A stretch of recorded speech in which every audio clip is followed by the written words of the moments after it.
근대 역사를 좀 설명을 하려고 하는데요.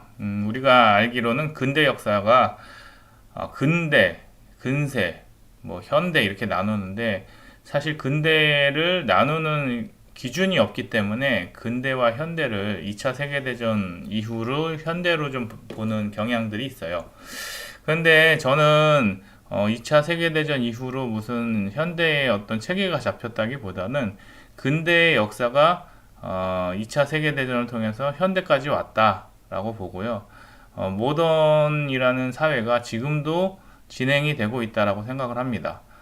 물론 이제 말씀드렸던 것처럼 포스트 모던이라는 것들이 이제 생겨나기 시작했고요. 그리고 앞으로는 또 여러 가지 모던 사회 이후에 대해서 논의가 되고 있지만 저는 근본적으로 모던 사회는 지금의 현재의 사회가 모던의 사회다라는 생각을 갖고 있습니다. 그래서 우리가 지금의 세계가 어떻게 형성이 되었는가를 보려면 모던의 히스토리를 봐야 되고요. 그 모던의 히스토리를 구분하는 게 1453년에 동로마의 멸망이라고 저는 봅니다.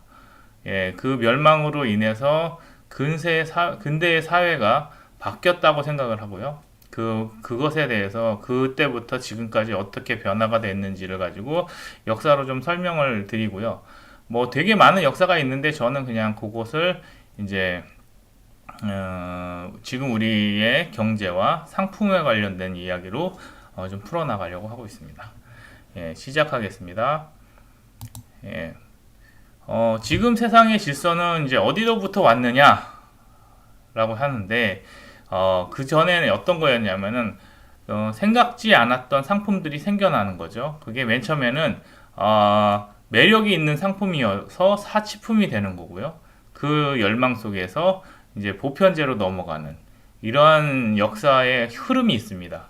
그러니까 우리가 자꾸, 어떠한 이데올로기나 갈등이나 사회 구조로 보면 되게 재미없는데 이게 어떤 가치가 없었다가 생겨나고 그 가치에 열광하고 그 가치가 어떻게 퍼져나갔는지를 보면은 또 역사의 한 부분이 생기는 거기 때문에 한번 봤으면 좋겠고요. 한번 형성된 상품 같은 경우, 시장 같은 경우에는 사라지지 않습니다. 어, 라디오 같은 경우나 TV 같은 경우나 지금 뭐 여러 가지로 대체될 것 같이 얘기하고 있죠. 근데 중요한 것은 신문을 보는 것도 라디오를 듣는 것도 TV를 보는 것도 완전히 대체되지 않는 한은 그 상품은 계속적으로 유지가 되는 것처럼 어떤 상품이 완전히 대체되기 전까지는 우리는 그 상품은 사라지지 않는다. 그 욕구는 계속 있다라고 보는 거죠. 아날로그 사진기 같은 경우도 그렇게 볼 수 있습니다. 아날로그 사진기가 완전히 아웃이 됐잖아요. 지금 거의 아웃이 됐습니다. 지금 디지털 사진기로 넘어왔는데, 디지털 사진기가 아날로그 사진기를 완전히 대체하기 전까지는 아날로그 사진의 시장이 굉장히 잘 존재하고 있었습니다. 근데 디지털 시장으로 대체하고 나면서 새로 생존하기 위해서 대부분의 지금 사진관들이 사진관보다는 스튜디오나 아니면은 다른 것으로 대체되고 있는 상황이라고 생각합니다. 옛날에는 필름을 인화하기 위해서 사진관을 찾았다면 지금은 좀 더 나은 사진을 찍고 뭐 프로필 사진을 찍고 아니면 스튜디오를 활용하고 뭐 이런 식의 좀 더 전문적인 분야로 바뀌었다고 보는 거죠. 그러면 이거는 어떻게 이런 아무것도 없던 시장이 사치품의 시장이 되고 보편제로 갔는지 한번 보도록 하겠습니다. 제일 먼저 봐야 될 게 원료입니다. 원료를 가지고 생산을 하고 유통을 하고 소비를 하게 되는데요. 이 원료를 수집하느냐, 이게 첫 번째 관건이고, 또 두 번째는 이것으로 무엇을 생산하느냐, 그 다음에 유통이란 것은 생산된 곳으로부터 소비자한테 어떻게 전달이 되느냐, 소비자가 그것을 어떻게 선택하게 되느냐, 이러한 현상을 보게 되는 거죠. 그래서 석유 산업이라는 것들이 있죠. 석유 산업은 뭐냐면은 석유를 캔에서 원유로 만들어서 여러 가지 상품을 만드는 겁니다. 여기 보시면은 이제 뭐 액화 석유가스부터 아스팔트까지 여러 가지가 있는데요. 그 여러 가지가 있는 것들을 잘 이렇게 만들어 놓으면은 그걸 가지고 또 1차적으로 소비되는 것도 있지만 나프타 같은 경우에는 이제 합성 수지나 합성 섬유, 합성 고무 쪽으로 가는 거고, 이게 이제 플라스틱 가공업, 섬유 산업, 고무 산업, 정밀 화학 산업 이렇게 퍼지는 거죠. 그래서 최종적으로 소비자들이 봤을 때는 뭐 전기전자 케이스, 아니면은 자동차 부품, 건설 자재 등 이렇게 보이는 거고요. 또 우리가 입고 있는 옷이나 또 아니면은 타이어나 골프공 등으로 이제 합성 고무가 쓰이고 있고요. 또 이제 페인트나 또 세제나 화장품 등으로 이제 정밀 화학 산업으로 또 이렇게 나뉘어지는 거죠. 그래서 우리가 하나의 상품이 시작됐지만 이게 어떻게 쓰이느냐에 따라서 확장성이 굉장히 높은 겁니다. 그래서 이것을 글로벌 가치 사슬이라고 하는데, 이것은 다음에 한 번 더 설명을 드리도록 하고요. 오늘은 이게 핵심이 아니기 때문에 다른 것으로 넘어가도록 하겠습니다.